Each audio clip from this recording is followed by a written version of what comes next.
The port web authentication URL in NetSite Atlas Policy Manager. Option A. Is a link to an internet proxy server. Option B. Must use Secure Harbor as the http:// address. Option C. Is accessed automatically via the user's NT login. Option D. Is an interactive HTML page which is stored locally on the switch. The correct answer is option D. Enterasys Port Web Authentication. Option A. Supports on-demand policy assignment only. Option B. Is no longer supported in the Enterasys product line. Option C. Allows users to log in via an interactive HTML page. Option D.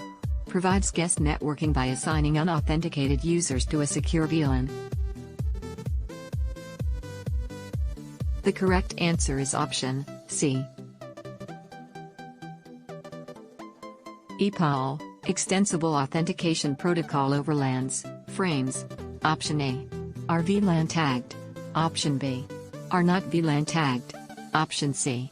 Are used by a NAS to communicate with the Radius server. Option D. Cannot be encrypted. The correct answer is option B.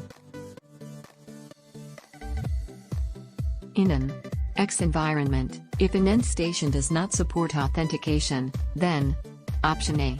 The authenticator provides a temporary virtual connection to the Radius server in case the station is a valid user. Option B.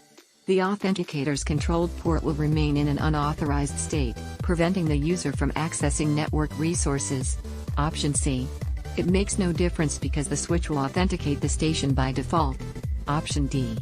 The switch will give the user a guest role with limited network access. The correct answer is option B.